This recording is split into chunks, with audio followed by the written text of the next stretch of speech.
Why?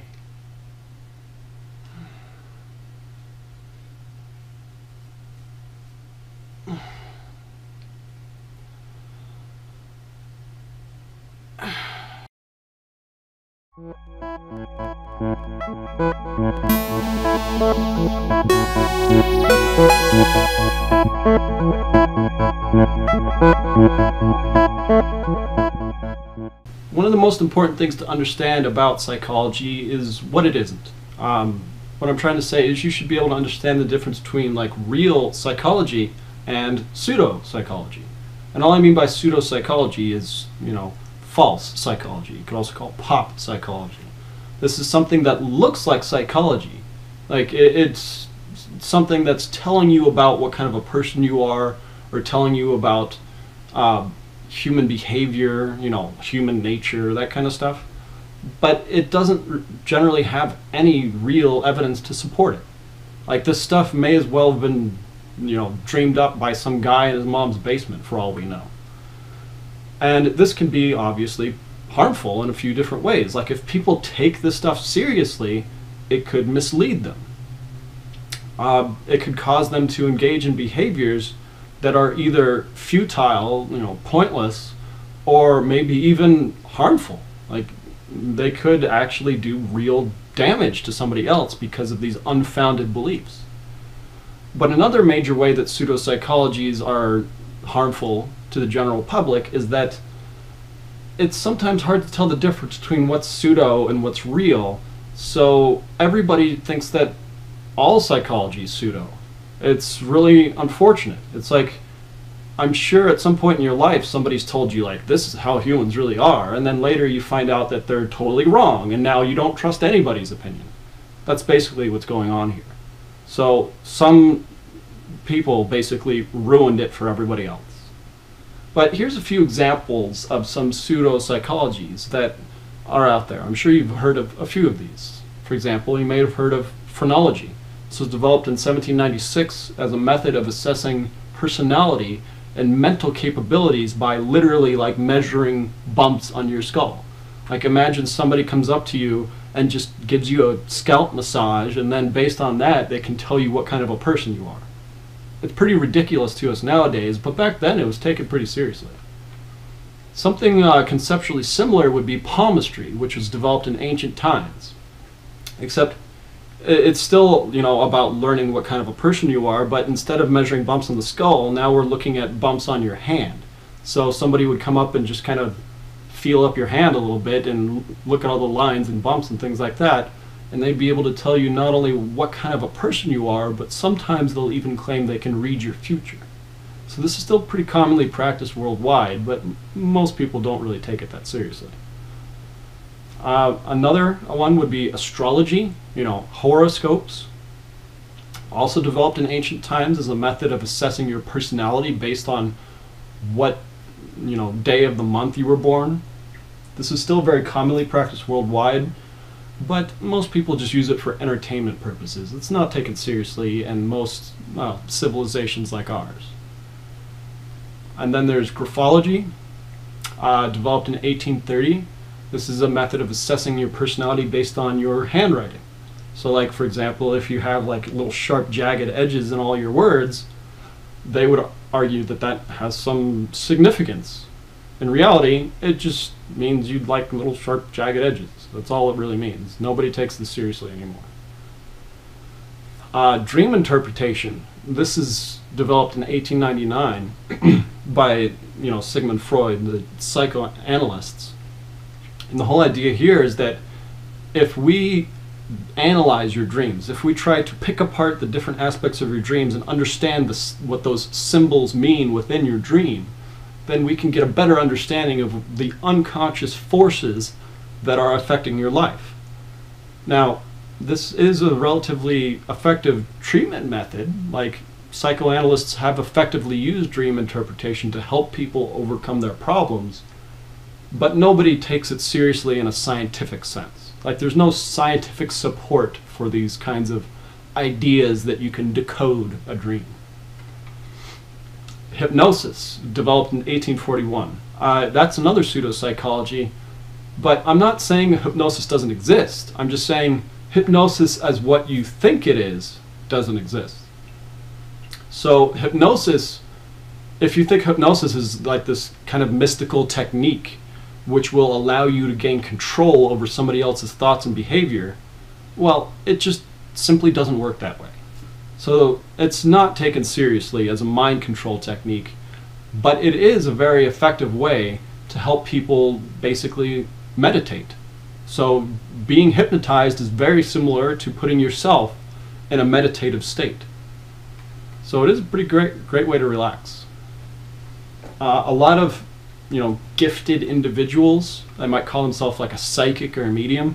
A lot of these individuals claim that they can use their extrasensory capabilities to read you, to read your thoughts, to understand the world and as a whole, to maybe even predict the future. These people have been around forever, for all of recorded history. And most of them do make these kinds of claims, that they understand you and they can tell you about yourself. Unfortunately, none of these individuals have ever passed scientific testing. And I'm going to go into a lot more detail about these kinds of people in a later video. Then you have something called facilitated communication, which was developed in 1960 as a method of assisting somebody who has a severe communication disability. And the way you would assist them is you would give them a pencil or something like that, and you would hold their hand while they used that communication device, whether it's a pencil or a keyboard or whatever. So you're simply holding their hand while they communicate. Now that's what they thought was going on. What was actually going on is more similar to how a Ouija board works. I don't know if you've ever heard or seen of a Ouija board, but the whole idea there is that multiple people all touch this little glass lens, and the glass lens is moved about and nobody knows how it's moving. So the reason I say it's similar is because just like the facilitated communication, when you have multiple hands on a single device, it's sometimes very hard to tell who is putting in the effort. Like the people who were doing the facilitated communication, they didn't realize that they were the ones that were actually communicating. The people who had the communication disabilities, they were just kind of passive. They were just along for the ride. They didn't actually communicate anything. Then there's positive thinking. A lot of people talk about how if you just change the way you think, you can change your life. This sounds really appealing. It's like, all I need to do to have a better life is just put myself in a more positive mindset. While there is a tiny little nugget of truth deep in there, it's definitely not as easy, it's definitely not as simple as it sounds. So this whole idea that you can change your life in fundamental ways by simply thinking different is very common, very popular, and you get people all over the world talking about this, writing self-help books about this, but pretty much none of it has any scientific support. So if you buy into that stuff, sorry, but it's pseudoscience. And then here's something you may have heard of, Dianetics. Dianetics was developed in 1950 as an assessment and treatment technique for mental disorder, using highly specialized techniques and equipment like an e-meter, something that you like grab these two little bar things and there's a needle and it says something, it's supposed to do something, whatever. But the whole idea here is that you would hold these things while talking about your life in something that they refer to as an audit. So in these audits, the person would have their thetans or whatever measured while also talking about things that they're not proud of.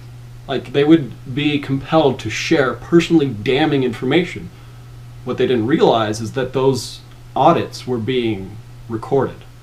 And unfortunately, a lot of people who later on decide they want to leave the group, this Dianetics is a Scientology thing. So people who would want to leave Scientology would be blackmailed basically by using the information gained from the audit. So while this stuff is taken very seriously by Scientologists, pretty much nobody else puts any real support behind it. Now, I could go on and on. Honestly, I could do an entire course just on all the different pseudopsychologies out there. Well, it's kind of a waste of time, because if you've seen one, you've seen them all. They're garbage. They're based on nothing. But there's definitely tons of them out there. And one major question you might have is, why are these things so common? Why are there so many different versions, and why are they so popular? And I can say, well, there's 3 basic reasons. The first reason is what I would call uncritical acceptance. So that just means that we tend to want to believe pleasant things about ourselves. Like if you're at a party and somebody walks up to you and says, "You look like a really smart guy." Well, of course I am. That's nice. I'm glad that you recognize my inherent genius, right? We would never say, "You don't know what you're talking about. You don't know who I am. You're just some random dude at a party." No, you're going to put a lot of trust in that person and think that person must be very perceptive. Another major reason is confirmation bias, where we just have this tendency to notice and remember information that confirms to our expectations while simultaneously ignoring things that don't. So all I'm saying is, like, if you have stereotype beliefs, if you have, like, for example, the belief that all men are pigs, you'll probably see men act like pigs more often than somebody else would, because you're ignoring all the times that they don't. So you're making note of the times they do while ignoring the times they don't. So that's confirmation bias. And then the third one would be the Barnum Effect, which is this tendency to consider personal descriptions accurate if stated generally. Now, with the Barnum Effect, I could give you a really good example, but I'd rather just let James Randi, who is somebody I really admire, give you a better example. So please check out the video in the description. Like, I have a video linked in the description to something where James Randi is demonstrating the Barnum Effect. Please, check that out after you're done watching this one, of course. So when it comes to just trying to figure out what is like real psychology and what is pseudopsychology, here's just a few general words of advice. First of all, just be skeptical. Like, if somebody comes up to you and tells you, this is how humans are, well, that might be interesting and this person might be trustworthy, but just keep that in mind, that maybe you should look into this a little bit more. Maybe that source is not the most reliable source. So you should always consider, where you're getting this information. Also, beware. Just be aware of generalizations about just, this is how humans are, this is how men are, or this is how women are. Because oftentimes these generalizations are way too broad. They just simply aren't true because they don't apply to everybody. I mean, we like to believe that humans are these simple things, but in reality we are much more nuanced than that. Also, just be very, very skeptical of anybody who's trying to sell you something. What I mean is, like, if you turn on the TV and you see some commercial where some guy's like, "You need this product in your life to be a happier, healthier person." It's like, that might be true, but are you the one that I need to give money to be a happier, healthier person? If so, I think you're lying. On the other hand, myself, yes, they pay me to talk to you about this stuff, but I don't benefit whether you believe me or not. So all I'm saying is, I'm not going to be financially rewarded if you choose to believe me or you choose to reject me. So I just want you to keep that in mind. Another one is that anecdotal evidence isn't the same thing as scientific evidence. Like, we oftentimes find it very compelling when a friend or a family member tells us, you should do this, or you should take that product, or you should try this medicine because it really worked great for me. Well, yeah, like I said, that could be very compelling because we want to trust our friends and we believe their opinion matters, but you should always remember that that friend's opinion is a single piece of data. It's just one little data point on a big chart, right?